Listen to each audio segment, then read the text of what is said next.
Hi friends, welcome to my channel. എൻ്റെ video ആദ്യമായിട്ട് കാണുന്നവരാണെങ്കിൽ ലൈക്ക് ചെയ്യാനും ഷെയർ ചെയ്യാനും സബ്സ്ക്രൈബ് ചെയ്യാനൊന്നും മറന്നു പോകല്ലേ.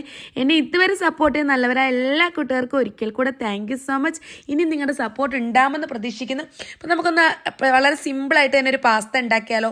പാസ്ത അപ്പോൾ നമുക്ക് നന്നായിട്ടൊന്ന് വെള്ളത്തിൽ തിളപ്പിച്ചെടുക്കണേ. തിളപ്പിച്ചത് നമുക്ക് ഊറ്റിക്കളയണം. അപ്പോൾ അതിനകത്ത് ഞാൻ കുറച്ച് ഉപ്പൂടെ ഇട്ട് കൊടുക്കുന്നുണ്ട്. അപ്പോൾ പാസ്തയ്ക്ക് ഒരു ഉപ്പൊക്കെ കിട്ടുമല്ലോ, അതിന് വേണ്ടിയാണ്.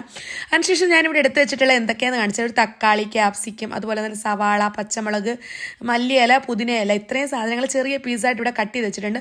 പിന്നെ കുറച്ച് ടൊമാറ്റോ സോസ് ഒരു പാക്കറ്റാണ് എടുത്ത് വെച്ചിട്ടുള്ളത്. 3 മുട്ട എടുത്ത് വെച്ചിട്ടുണ്ട്. അപ്പോൾ ഒരു പാൻ എടുത്ത് അതിനകത്തോട്ട് നമുക്കൊരു വെളിച്ചെണ്ണ ഒഴിക്കാം.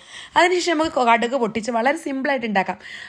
നമ്മൾ ഈ അരിഞ്ഞ് വെച്ചേക്കുന്ന സാധനമൊക്കെ അതിനകത്തോട്ട് ഇട്ട് കൊടുക്കാം കേട്ടോ. എന്തൊക്കെയാണെന്ന് അറിയാമല്ലോ, സവാളയും അതുപോലെ തന്നെ പച്ചമുളകും ക്യാപ്സിക്കും തക്കാളിയും ഇത്രയും ഞാൻ ഇടുന്നുള്ളൂ. ഒരുപാട് വെജിറ്റബിൾസ് ഒന്നും ഇടുന്നില്ല കേട്ടോ. അതിനുശേഷം നമ്മൾ 3 മുട്ട പൊട്ടിച്ച് ഒഴിക്കുക കേട്ടോ. ലോ ഫ്ലെയിമിലിട്ട് വേണം ഇതെല്ലാം നന്നായിട്ടൊന്ന് വഴറ്റിയതിന് ശേഷം മുട്ട പൊട്ടിച്ച് നമുക്ക് നന്നായിട്ടൊന്ന് ഇളക്കി മിക്സാക്കി കൊടുക്കാം. അതിനുശേഷം നമ്മുടെ പാസ്ത, വേവിച്ച് വെച്ചേക്കുന്ന പാസ്ത ഇതിനകത്തോട്ട് മിക്സ് ചെയ്ത് കൊടുക്കാം. ഇതിനകത്ത് ഞാൻ ഒരുപാട് പൊടികളും ഐറ്റംസും ഒന്നും ഇടുന്നില്ല കേട്ടോ. ഞാൻ ആകെ ഇടുന്നത് ടൊമാറ്റോ സോസ് മാത്രമേ ഉള്ളൂ. പിന്നെ കുരുമുളക് പൊടി ചേർത്ത് കൊടുക്കുന്നുണ്ട്. ഒരുപാട് ക്രീമി ആയിട്ടൊന്നും എടുക്കുന്നില്ല, കുറച്ച് സ്പൈസി ആയിട്ട് എടുക്കുന്ന രീതിയിലാണ് ഞാൻ എടുക്കുന്നത് കേട്ടോ. കുറച്ച് കുരുമുളക് പൊടി ഞാൻ കൂടുതൽ ചേർത്ത് കൊടുക്കുന്നുണ്ട്, അതായത് നല്ല സ്പൈസി കിട്ടാൻ വേണ്ടിയാണ്. അപ്പം എല്ലാവരും ഇതുപോലെ പ്രാവശ്യം ഒന്ന് ട്രൈ ചെയ്ത് നോക്കണം കേട്ടോ. വളരെ ടേസ്റ്റിയാണ്.